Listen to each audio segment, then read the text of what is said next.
Assalamualaikum warahmatullahi wabarakatuh.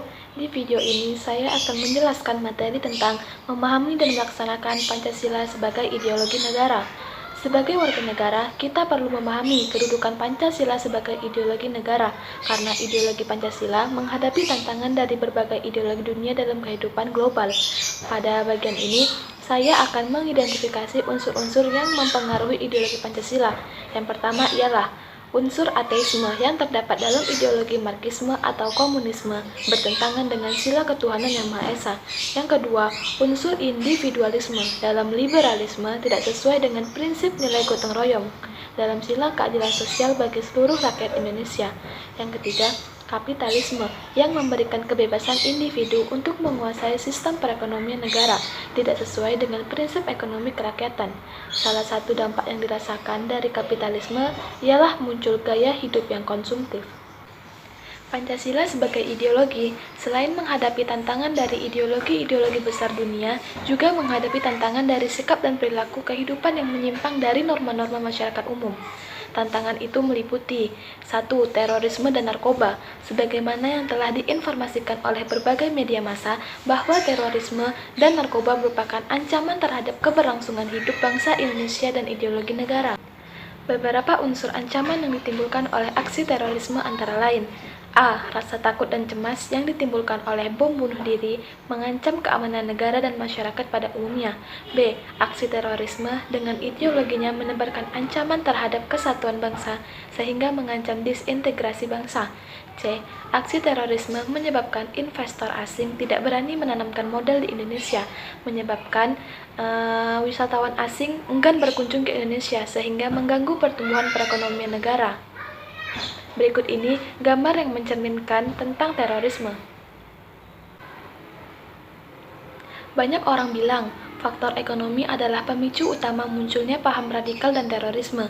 Argumen ini terbantahkan oleh banyak kasus faktual, antara lain kasus Usamah bin Laden, dan terakhir kasus Dita Sekeluarga atau pelaku bom Surabaya 13 Mei 2018 yang relatif mapan secara ekonomi. Lagi pula banyak sekali orang melarat secara ekonomi di Indonesia yang tidak terlibat dalam kegiatan radikalisme dan terorisme. Banyak juga orang yang bilang pemicu utama terorisme adalah pendidikan rendah. Argumen ini terbantahkan oleh banyaknya sarjana yang aktif dan terlibat dalam kasus teror. Contohnya, Abu Bakar al-Baghdadi, pemimpin ISIS, adalah S3 bidang syariah. Aman Abdurrahman, pemimpin Jamaah Ansharut Daulah atau JAD, juga sarjana syariah, dan banyak sarjana bidang umum yang aktif di kelompok organisasi radikal.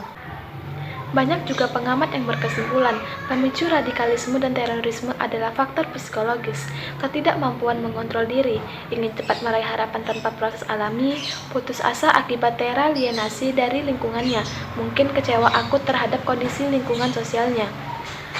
Intinya, segala macam argumen para pakar. Namun, beberapa hasil riset membuktikan semua tersangka atau pelaku aksi teror umumnya sangat normal secara kejiwaan.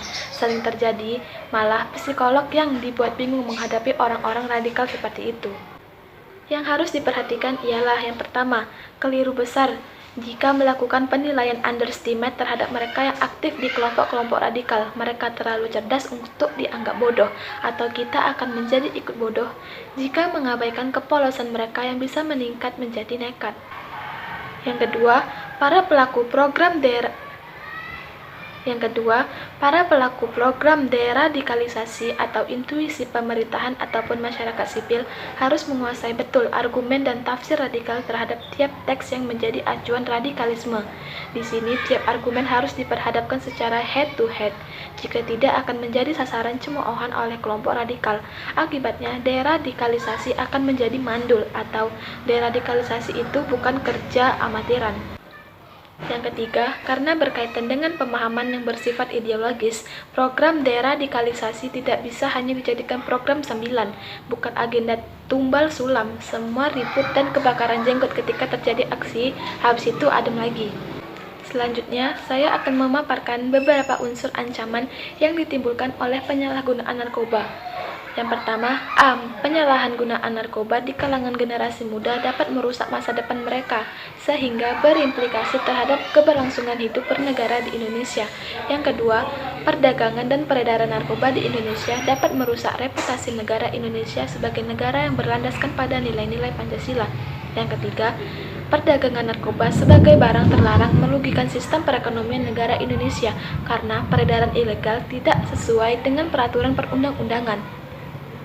Gambar berikut ini mencerminkan beberapa dampak negatif yang ditimbulkan oleh pengguna narkoba, sehingga menjadi bahan pertimbangan bagi mereka yang ingin coba-coba menggunakan narkoba.